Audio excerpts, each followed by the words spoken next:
கலாச்சாரம் மிகுந்த இந்தியா, இது கிறிஸ்தவர்களின் இந்தியா.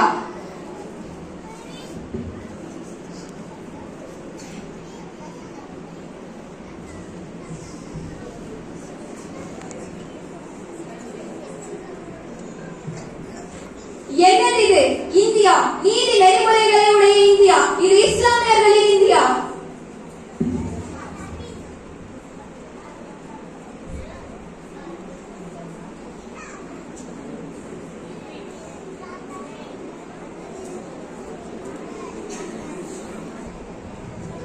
என்ன கொடுமை இது? இந்தியா வீரம் மிகுந்த மக்கள் வாழ்கின்ற இந்தியா, எங்களது இந்தியா, போராளிகளின் இந்தியா.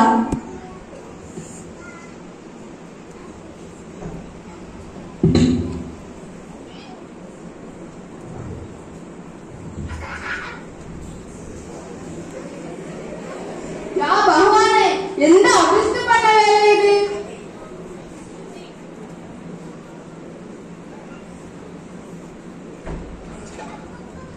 ஐயோ கர்த்தரே, எந்த பிசாசு பண்ண வேலை இது?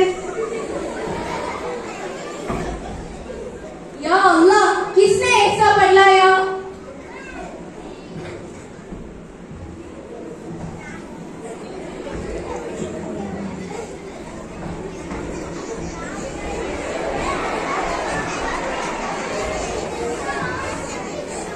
Hey darling, India ஒருத்தர் அடிச்சுக்கிறாங்க.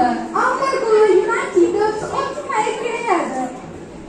We came to India for trade, but இவங்க இங்க ஒற்றுமை இல்லாம இருக்காங்க. Let's take them under our control. என்னதான் வயலுக்கு ஒண்ணா கட்டி வச்சாலும் it will be heavier. When they are separated, they will be lighter. அதாவது தனித்தனியா இருக்கும்போது எடை கம்மியாக இருக்கும். This is the situation in India. Yes, this is a chance to take over. அடிமைப்பட்ட சரியான வாய்ப்பு. Let's start. Let's go. Yes.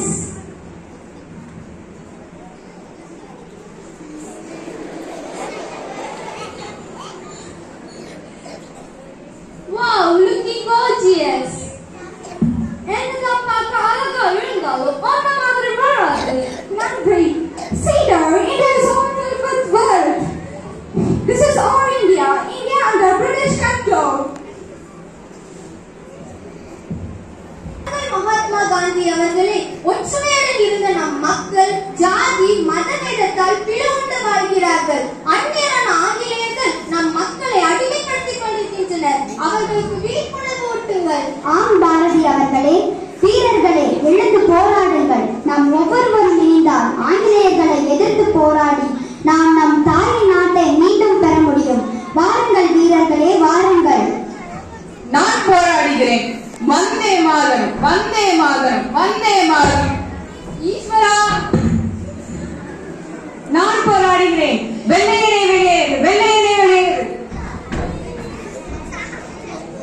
இதோ நான் போய் போராடுகிறேன். வெள்ளையனே வெளியேறு, வெள்ளையனே வெளியேறு. என் பாலால் வெட்டி வீழ்த்துகிறேன். வெள்ளையனே வெளியேறு, வெள்ளையனே வெளியேறு.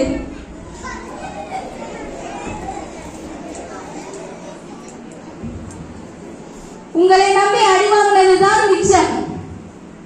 எங்களை தயவு செய்து விட்டு விடுங்கள். நாங்கள் அடிமையாகவே இருந்துவிட்டு போகிறோம். என்ன அடிமைகளாக வாழ்வதா? 1000 உண்டு இந்த ஜாதி எனில் அன்னில் வந்து புகழ் என்ன நீதி? ஒரு தாயின் வயிற்றில் பிறந்தோம், தமக்குள் சண்டையிட்டாலும் சகோதரன் அன்றோ. என்னத்தான் மயிலினது தனித்தனியாக இருக்கும் போது லேசாக இருந்தாலும் ஒன்று கூடினால் அதன் ஒற்றுமையின் காலத்தை அவர்களுக்கு உணர்த்தலாம். ஒற்றுமையின் பலத்தை நாம் அவர்களுக்கு உணர்த்த வேண்டும். முதலில் உங்களுக்குள் ஒற்றுமையை தேடுங்கள். இந்தியாவில் இந்து, கிறிஸ்டின், முஸ்லிம் என்று பிரிந்து